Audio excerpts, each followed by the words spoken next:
Hello, everyone. Welcome back to E20 Zone TV.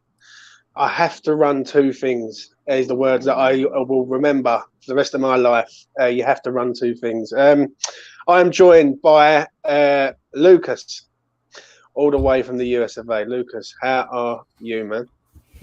We are we are somewhat decent today, especially after the news we received late yesterday. But we gotta crack on somehow. We gotta run Mhm, two things, is the man would say. Run 100%. two things. Indeed so, mate. Indeed so. Listen, the last sort of 12 hours have absolutely been destroying, to say the least. Yeah, and don't get me wrong, I'm putting a brave face on this one, doing this, but I've got to. Do you know what I mean? The show, as the saying goes, the show must go on, and Peach would want that. So this is why I'm here. This is where we're here to talk about what's going on at West Ham United. First of all, let's talk about Scamacca, bro. He is coming. Yeah, I mean, yeah. Wow. Honestly, yesterday was so fucking crazy. The whole Lingard thing, what we talked about, and then of course, of all days where really anything could not really I really don't give a shit about it. Like, of course, today's the day that our biggest transfer news arrives. Yeah, It's just it's just the West Ham way, don't it? Fucking typical, isn't it? it is No, the Lingard news, the space we had, which was absolutely mental. That yeah, was absolutely unreal. And then obviously that, and then today, lots of news.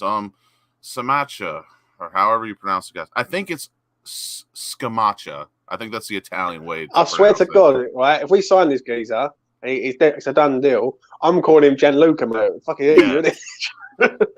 yes. But I'm excited. We all knew it was pretty much going to be him or Broja. If we Yeah, missed on both, we were going to have an absolute huge issue. But I think Scamacca is a good deal. It's a bit more than Broja, but it's an ambitious signing in my opinion because he is regarded as he is regarded as Italy's future number 9, and it is a bit of an ambitious move. I think. yeah. I like the look of him. I like his play style, but we're not going to truly know how he is until he's thrown into the system, thrown into the deep water. But he does have a bit of I criticize people for saying that like Broja has the same similar play style as Arnautovic, which I Mm. didn't really agree with. I think Samacha is kind of like a slower Arnautovic up top. But He's got the goals he scored, though, mate, it's a whole range of goals he scored. yeah, and what's crazy is he's a gigantic, gargantuan lad. He's about 6'5". Yeah, I wouldn't say he runs like a deer or a freight train like Holland, but nah, he has decent pace and he runs tough, if that makes sense. He's not the fastest, but he runs tough. He will go shoulder to shoulder with and you. he will make them progressive runs. He Yeah, won't run for the sake of and running, if that makes and he sense. will make you pay if you think you can go shoulder to shoulder with him. He will Yeah, put you on your ass or and what I've liked let you know with the that he's goals, there. that he scored, Lucas, yeah, they're all a range of goals. They're Yeah, headers. his technical ability is for a 6'5" striker. Yeah, His technical ability is out of this world. And then if you just look at his technical ability, it's great. yeah, I think I think it's a good signing. I think he does offer us more than what Broja could, but I've always said I think Broja would suit the system better. But Scamacca just let's be honest, football and ability, he is far beyond Broja right now. And mm. the only thing I do want to see from Scamacca is if he can fit the system and press the way David Moyes wants. Peter says here, yeah, if Scamacca's that good, how comes none of the top six are battling for him? None of the top six really need him, mate. If I'm being truthfully honest, like who really needs him? Man City don't need him. Liverpool don't need him. Chelsea don't need him. I under Arsenal, I understand that, but I've always I don't know. And I've and always then he felt the suit opposite. them. I've Do you always know what I felt mean? the opposite way about that. Like, if he was any good, why aren't the top six pursuing him? You know, if you want to go that route, PSG was pursuing him. I mean, I Yeah. know it's PSG, and I have my reservations about them, but I don't know. I just never understood the whole if a no big club is going after him. Like, I trust our scouting department more than big six clubs, because big six clubs will just throw money at him and see if a square fits in a circle. You know. Yeah. Yeah. Listen. I don't worry about what other And teams do. this is a first. I believe this will be Yeah. Newman's first influence signing. Mm. Am I wrong? Yeah. I would say so. Like I would say that like this is a Newman sign, isn't it? Yeah. 100%. Like I don't know what Peter's trying to say to me here. Spurs need a striker. They've got Kane, Son, United. Richarlison. To be fair, United do kind of need a striker, but they're going on and on about the reborn of Anthony Martial. But we'll save that for off Yeah, air. it's also whether he fits their system or not, or fits the way they play. And you know, with West Ham, I think he fits the way we play. Do you know what I'm saying? So listen, people are saying Scamacca the new Zaza. Like he could be the new he could be the new Di Canio. Has anyone ever thought of that? Do you know what I mean? So I don't know what that big bastard could be. I don't think we've ever seen anything like him. yeah. So listen, it's £40 million. We need a centre forward, right? He's better than Diaz, right? And we keep getting linked with Diaz every 5 fucking seconds, right? So Yeah, get this man in. I do have to say, from what I've seen, I think the total package is £40 million, but like our base is like £32 million. And you know what? That ain't bad. Again, if you ask me, Broja or Scamacca off football and ability, Yeah. I'm gonna pick Scamacca all day long. Like I said, apparently future Italian number 9. The football inability is out of this world, especially for a lad his size. And I do like Broja a lot, and I think he suit our system better. But if Scamacca can press and have that high motor up top that Broja offers, we could have a guy on our hands. Mate, I'm not being funny, yeah? To say this, I think we're going for both of them, mate. And I've always said that. And I think the Broja deal will be pushed late. I think that could be on the cards now, because I would not be surprised if we get him through. And obviously we've seen, and it's been reported, that Chelsea want to do a loan. And I think they would do a loan with some sort of obligation to buy. But because we need a striker now, we weren't really fancying that option. But now if we get Scamacca in, I think Chelsea will 1,000% be willing to do a loan deal. And I'm sure we could get some sort of clause, like an obligation to buy or a buyback clause, or what they that clause that they did with I forget who the player was, but if they wanted to buy him back, they had first priority, or first option, or to match whatever other club was coming in for him. So we could have fell into a win-win situation, and we didn't even know it. Yeah, listen, I think like Charlie says up there, it's Moyes' signing, isn't it? Basically, like, and you've got to go with it. Like, Scamacca ain't exactly my first choice, but if Moyes is on it, I'm on it. I'm hyped. For me, if you can go and score 16 goals in 36 games in Serie A in a defensive league for a lower ranked in his side. goals, I have to admit, I've seen them. They're quality goals. And they're all a range of different goals. They're long shots. They're 18-yard box finishes. It's not a lot of shit, in my opinion. Yeah, and basically, listen, right? Everyone's got to stop keep thinking about Zaza, Haller, right? We've got this man, right? And we've got to embrace it. He could come in and be the next Di Canio, mate. Yeah, like not as skillful as Di Canio. And I'm not comparing the players, but as in being that sort of player. But then he could come in and be the next Zaza. So we don't know, but we've got to give him a chance beforehand. Do you know what I'm saying? So I think 40 million is about right for him. If I'm being honest, I think it's a good signing. And this is a Rob Newman target, Lucas, all day long, right? And that to me says it all. Like, Newman scouted this geezer for a year, I believe, right? And he's probably looked at him, weighed him up, loads of times. This ain't a David Moyes signing. I don't believe at all. This is Newman all over it. And so the other targets we'll talk about, they could be Newman prospects too, but this one, Scamacca, is 1,000% Rob Newman, and I'm excited because it's an ambitious signing, and we will be able to finally put we'll finally be able to see his opinion in motion.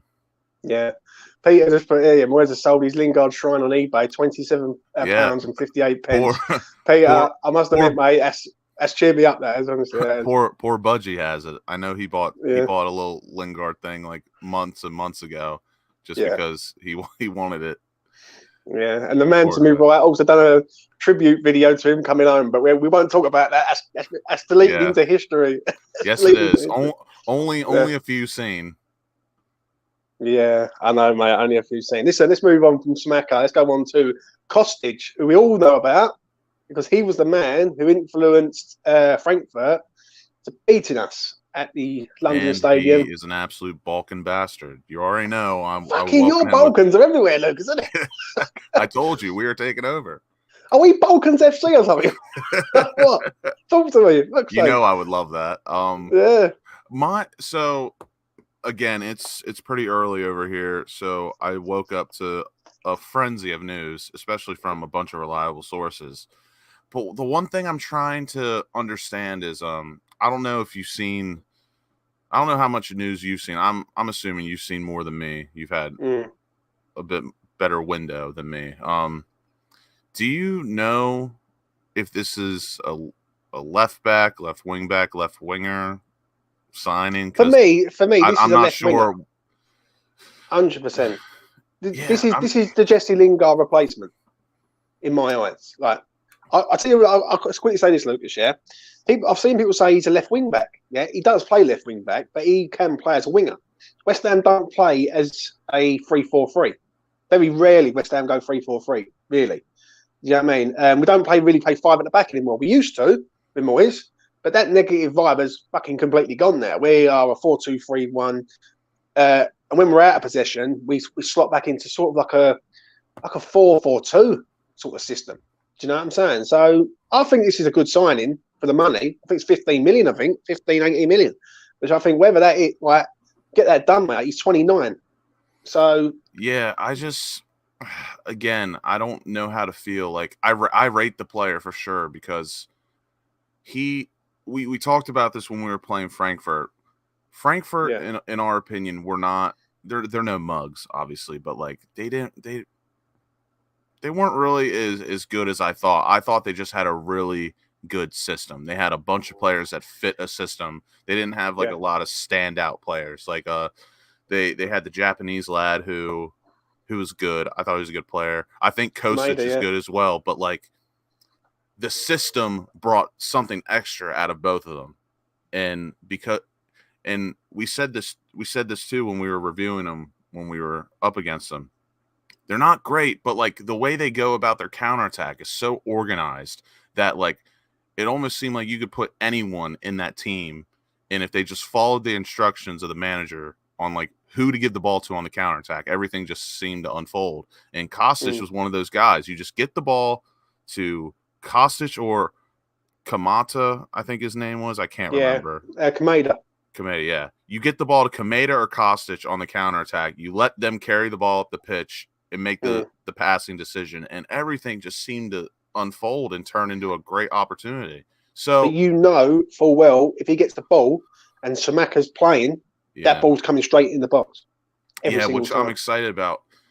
Just the whole position thing for me is a weird one. And obviously he is a left winger or a left wing back. That's all we know. And so he's 29 years old.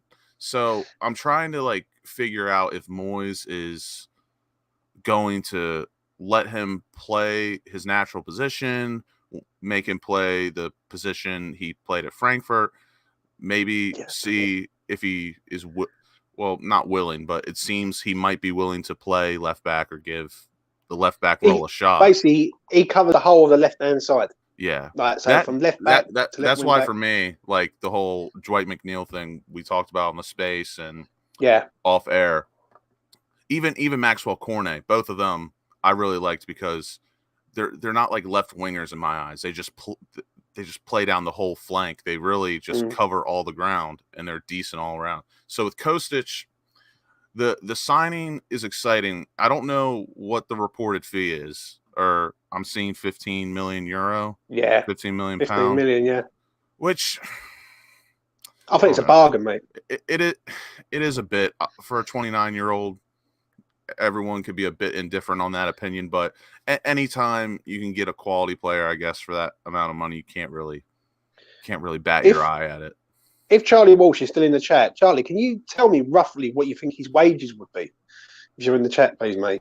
I can tell you what his wages were probably at Frankfurt. I think his wages will go up a little bit. Well, I don't think he's on a lot at Frankfurt. I know that. I think he's on about 30, 35 grand a week, I think.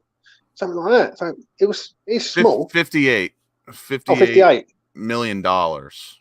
So probably about 50-ish million, or no. I don't know what that translates to in pounds. Well, Charlie Walsh is the man with the calculator. So Charlie Walsh, if you're in the chat, tell me, please. For me, I actually got it, 49,000 pounds. 49.2. So I went far off. I said 35, 38, something like that. For me, I just think it's a good signing, mate. I think it's exactly what we need. I think he's direct. He's going to run at people. He's going to cross the balls in the box. And it's a no-brainer for me. So, and when you look at what happened with the man of the hour yesterday, and look at it today, and with the wages and all that, as long as we go out and we get a left back, that is, if I don't see a left back at this club, then I will be fuming. Yeah, like I said, I really don't know what to think of the signing because I love the player. I think he's great, and of course he's Balkan, so I'm going to back him. Back the hashtag it. Back the Balkans. You and your freaking Balkans, mate. Trust me, like Balkan FC, we are honestly 100%. That's what I'm telling you. You just have to have that Balkan blood to understand. They do no wrong, but I'm just confused on where he's going to play. I'm in the same boat as you. I want to see a left back at this club, but I just would not be surprised if this was our left back signing, and I'm not going to turn my head to the prospect that Moyes and him maybe have some sort of agreement that he will try to play left back in a back four. But if we're going off that wouldn't be my preferred signing if that's the road we're going down. I think he's a great signing when we come up against teams who play 3-4-3. That's one thing with West Ham last season that we can all agree on probably. When we played against teams who played 3-4-3, we was shit, really. We had Fornells at left back, we had Vlasic at left back, we had fucking Arthur Mazawaku at left back. Like it was poor. And with Kostic, he can play them. Like I've never really seen him play left back. I've seen him play left wing back very well. I've seen him play left wing well. Do you know what I mean? So I think we've got a player there who can sort of fold into multiple positions. And don't get me wrong, he's definitely way better than Arthur Masawaku. But like I would say, end all be all, he's kind of in the same position elk as Arthur Masawaku, but Kostic can also defend decently. Yeah. So it is a bit of a win-win.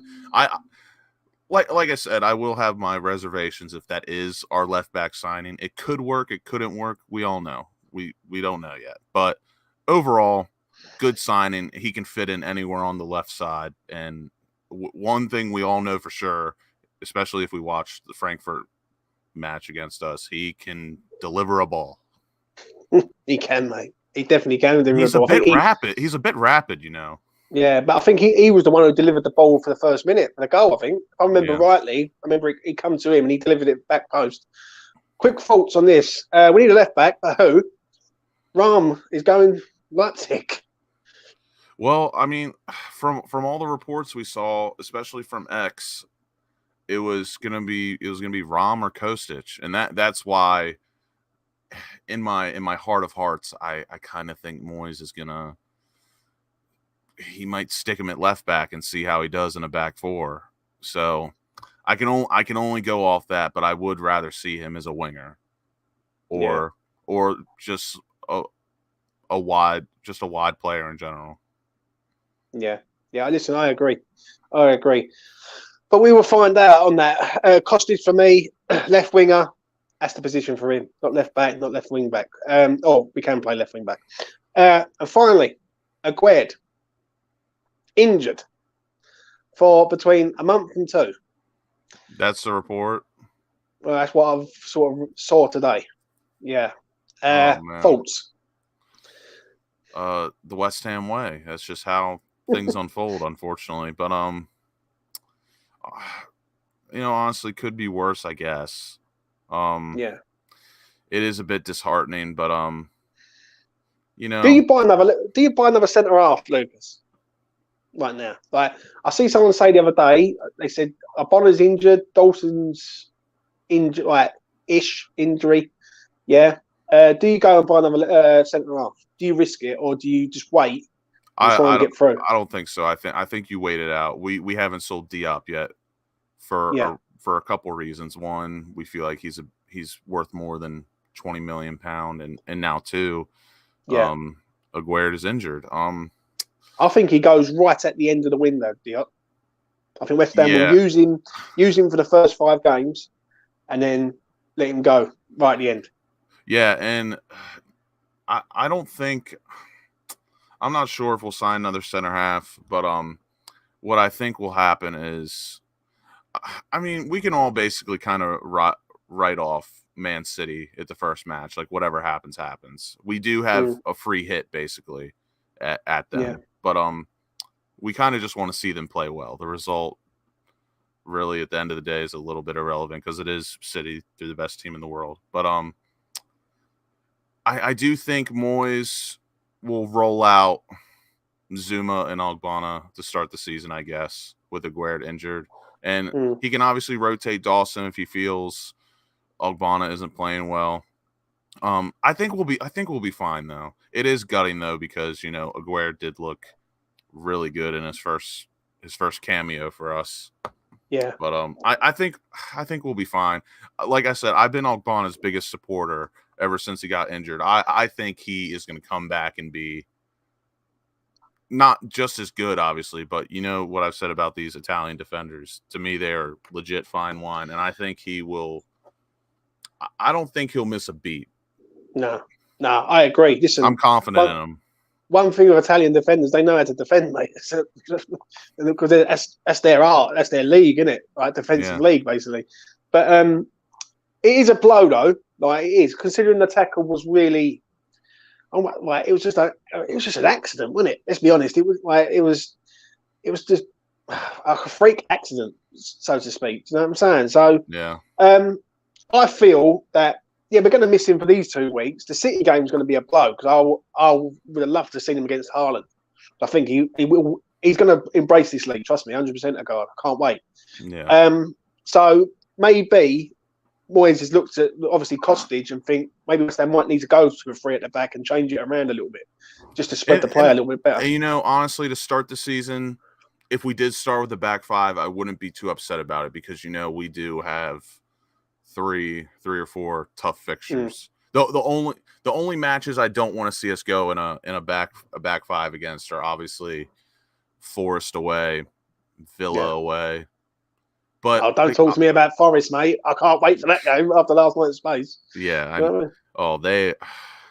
I looked up the tweets from the space and everything, and my goodness, like they thought they had us on strings, and it's just like and I say this all the time. I think we are blessed as supporters to have someone in the know like X who is like he's a tier 1 source. Like he never really gets anything wrong. And it was just funny seeing these Forest fans like treating the Telegraph like it was the Bible. I know, mate. Listen, I know we're going to go off of the Aguerd. It's sad, but I think he'll be back within a month. I believe, right? But talk about last night quickly, yeah? Anyone who was on Twitter last night, we do spaces.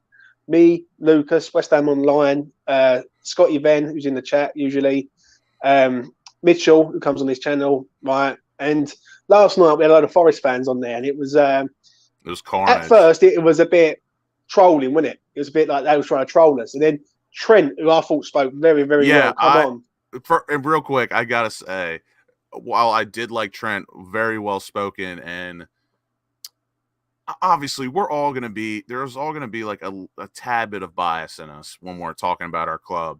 And I thought he spoke well. And there was one tweet where it's like Trent went 7-on-1 and absolutely had these guys on strings, and I was just like, I don't know what they were saying, mate. Because I don't know. We made them contradict themselves because 15 times. I said to Trent, I said, how can you say that, Trent? Right, when like you got a player who chose you for the money.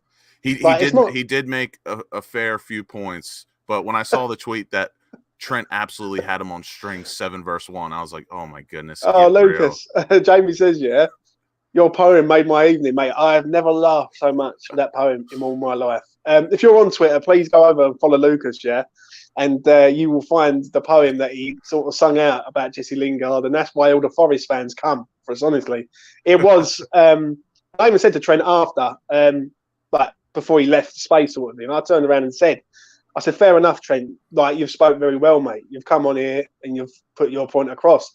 But for me, Forest are a big club. I do believe Forest will stay up. No, I agree as well. But like, it was just so funny, like hearing them try to say that Lingard didn't join them for the money, and it's just like, like we can only give you the facts for so long. It's up to you whether to deny it or not. Because that's what I said to him. I said, why would someone choose a project for a year?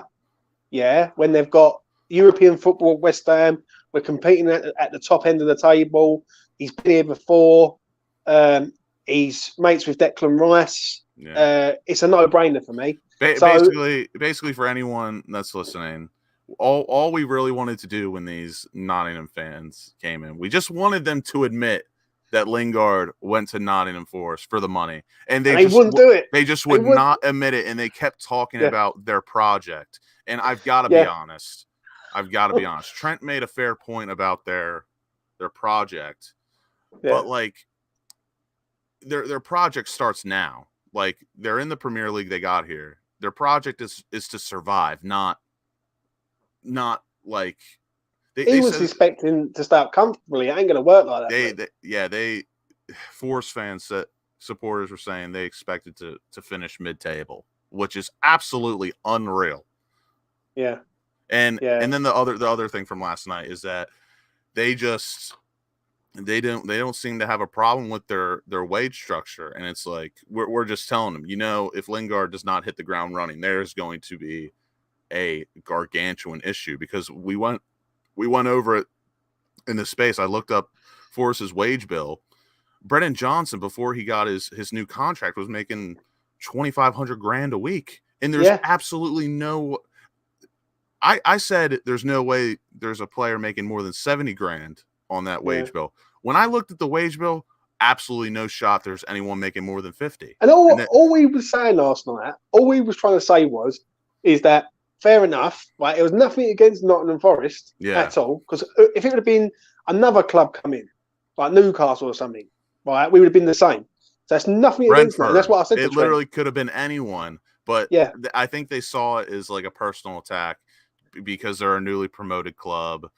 I mean, but I just don't think they realize like the emotional attachment that we had, and it's not only them, but like other people that are not West Ham. They just don't really realize, like, I think it's more the way he played us. The way he carried on. That's what I kept saying. Which fair play to them, because like I don't give a fuck about any other club or team. Yeah. So I guess I would look at it the same way as them, but when they're trying to big up us and take the piss, it was funny, without knowing like anything, it was funny. But that space was brilliant. We did have a record 512 people. It was absolutely carnage. And anyone in the chat, you need to follow either James, me, Mitchell, West Ham Online, Scott Venn, because when these spaces go up, it's absolutely carnage, and it's hilarious. It is. They are so hard to run, though. I've got to be honest. One thing I will say, they are, when you're sort of hosting it, like I can host this and I can do this like a piece of piss. Easy. Even I could have you, West Ham. I could have 4 or 5 people, and I know how to do this game now. Do you know what I mean? When you're doing it on Twitter, and people want to jump in and like say their bit, and it's like, rah, rah, rah, rah, and I'm like, tell them to shut up basically, because like it's one at a time. It's very difficult. But I've got to admit, last night I thought Trent spoke well, but when he kept saying about the project, I just couldn't have it. And I had someone in my someone retweeted something and had me on it, and said about 80 grand a week from the Telegraph. I'm like, bruv, there's no way he's going to go there for 80 bags a week when we're offering him 150 grand for a 3-year deal. This is no way. Do you know what I mean? It just makes no sense. Yeah, and they didn't think that like the 1-year deal was like anything to look into. And it's like, mate, if he had any confidence in your project, he'd be there 3 years. It would have been bare minimum too. It would have been bare minimum too with the second year, depending on relegation, promotion, yada yada yada. But he signed a 1-year deal because he clearly doesn't have that much faith. Absolutely not, mate. No faith at all. It's just unreal last night. And then there was a few tweets that Alfie told me to look up, and they were talking shit about an American. I don't know if it was me or I think it was someone Daddy, else. mate. I think it was Daddy. I wasn't sure. Shout out to him. Shout out to Daddy. Passion out of the guy, but it was funny. But I had to. I had to give it a little quote tweet, and I was like, I'd be mad too if a Yank knew more ball than me. But I must admit, I actually got away with it last night because I was like, yeah, Forest are all right. They're a big club, and then like they all just come at West Ham online, and but and that's where I've got to laugh today on that, because that was the great side of it, Then we get the news late last night about Peach, Give me your quick thoughts before we go on Peach, bruv, because I think it's right. Because I didn't want to do this show today, but saying in my head just said, James, there's no way he would want you sitting there. He would be shouting at me saying, you've got to run 2 things, because that's what he used to say. You've got to run 2 things, James. You've got to run 2 things, bruv. Yeah. So thoughts on Peach. Let's be fair. There's nothing quick about Peach. The only thing quick about Peach is the way he thinks and his process of everything. The way he fucking speaks, mate. That's that quick. And I'll tell you what, his voice notes were not quick either. Jesus. No. But not there's not enough words to say about the guy, and it'd be an absolute understatement to say that he's going to be missed. It's going to be way more than that, but it won't be. It won't be really the same ever again, I guess, with like anything West Ham related, because he was a little bit of not a backbone, but he was just kind of like a little spark when like something would happen, because I would have a thought in the back of my head a lot of times. I was like, I wonder what Peach thinks about this, because Peach, he had the wildest opinions, the wildest thoughts. He'd always say, West Ham, we're going to win the league, we're going to sign this, that, the other, the third, the fourth. And I mean, there's just not enough words. We're going to miss him dearly. And the next however long is going to be tough, but that's why we have friends. That's why the West Ham community and support is the best in the world, because we're going to get through it together, and that's how we're going to do it. Yeah, listen, I agree, mate. I really do. Last night, I done a video, as everyone knows, and I must admit the comments I got for Peach was absolutely breathtaking. You know me. I already texted you because I watched it late last night, mate. It was brilliant. It was powerful, and for me, to sort of say my bit about Peach, he was a gentleman. That's the one thing I will say about him. For how much people look at him, and he's not the star quality as everyone looks, and he's a bit rough around the edges. That man had morals, and he had like morals to a point of he would listen to what you had to say. You might not agree with me, and trust me, I've had many rash with Peach, mate, 100%. But one thing, like, he would send me voice notes, and as I said last night, it choked me. Today I'm a bit more. I'm feeling it brewing, but I'm fucking holding it together. It's somber today. And it's for me. He was a gentleman. He was passionate, like we all are. He cared. He cared to a point. He cared to a point where, Peach knew a lot of people, and he knew a lot of people because he was an absolute maniac in every chat he went into. Obviously, his videos he did. But the one thing that will always stick with me is that no matter how many people he knew, and no matter how many people he talked to, I swear to you, we would all complain and take the piss out of his 5 to 10 minute voice notes. But he never copy and pasted one of them. Every single one was unique to the person he was talking to. And for me, that's really what set him apart, because I mean, this guy would talk to 15 plus people a day, but every 5-10 minute voice note he'd send to someone, it was unique every time. And what it is with Peach for me is that he wanted to feel the connection to West Ham by the people he had on his channel. Now, listen, I'm going to be straight and real. Yeah, I've done this YouTube game for a while. Yeah, I've known you for a while. I've met a lot of people that don't like me, right? They don't like the way I come across. Yeah, but the problem is that's up to them. Yeah. One thing with Peach, he was an open book. He would just come out, speak to you like, and he would treat everyone the same.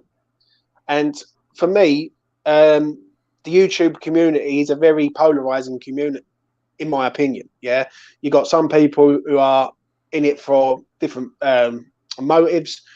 I do this game. Listen, I do it because I love it, and I do it because I have all the boys on this channel, like you, like Mitch, like fucking West Ham Online, everyone, Affers, Walshy, all the lads, because I care. Do you know what I mean? And I do it for all the people in the chat also, like people like Joan, who is in the chat probably now, Robert, and people like that who comment, who are here all the time. And for me, it is hard. Don't get me wrong. I'm going to try and keep calm, but it is hard to sort of accept that man is no longer with us, because, as I said last night, your parents shouldn't be burying their kids. The kids should be burying the parents at the end of the day. It's just such a shitty situation, and it is tough to. It's always easier said than done to say that, you know, they would want you to push on, they want you to crack on, but you know, it's just never going to be the same. And like I stated before, like today is probably our most exciting day of transfer news going on, and really, I just don't give a shit. And he'd be going mad, mate. Peach would be going like Scamacca or some shit. Scamacca, rah. Yeah, it'd be like. Oh, that would have been the perfect chicka line right there for him. Yeah, and it's just like I said, it's always easy to say that a certain person will want you to crack on, yada yada yada. But it's a somber moment, because, like I said, today is arguably our biggest day in the transfer window, our biggest news day, and I can speak for most people that actually I'm going to go out on a limb and say 100% of the people that know Peach and are friends with Peach, we really just don't give a shit about it today, or probably for the next week, or probably until the season starts, the window closes, middle of the season, the whole season. It's just, you know, it's not going to be the same. I think for me, this is the last show I'm doing for the weekend. Like, I'm not going to do nothing else. I need time away, and just time to reflect, really. Do you know what I mean? I had to do something today because of West Ham. The stuff has come out, and Peach would be in my ear saying, you have to do it. Yeah, like the show must go on. So for me, sort of thing, before I sort of get going again, I'm going to miss him. Fucking miss that man massively, because he's the most passionate fan I've ever fucking met. That man would sit up with you till 5 a.m, like literally. He'd go live at 5 a.m. I've never known that man, right? I've never known a man ever, Lucas, to go around the whole of fucking Toronto using people's Wi-Fi just to get on and speak to people. That is just like the most random shit ever, isn't it? Let's be real. It's maddening, but you know, there's no other way in Peach's mind that it had to go down. That was the only way. It is the only way, indeed. Listen, I'm going to wrap it up there in regards of this stream. Listen, people, thank you for watching. I really do appreciate it. Thank you for everyone's kind words in regards to Peach. From the video last night. Listen, I tried to hold it together last night, but I was an emotional wreck. I'm getting there. I'm good. But Peach is going to be missed. listen, there's no two ways about it. The man is going to be fucking missed, and I love him. Love the geezer. Never met the man in my life, but I will forever love that man, right? Because he was a passionate West Ham fan. You know what I mean? There's no two ways about it. And if he's passionate, then I'm fucking with him. You know what I mean? At the end, do you know what I'm saying? Yeah. And thank you, Lucas, for coming on, mate. I really do appreciate it. I know it's early in the morning for you. Your day is just beginning. My day is in mid-afternoon, but we move. And please do smash a like on the video, and please do subscribe to the channel if you are new around here. YouTube takes a backward step for me at the minute. But listen, the show must go on. And as Peach would say, you have to run two things. And we will do. We're always going to run two things. Always going to run two things. Anyway, from me to you, take care. And Peach, rest in paradise, brother. We love you, brother.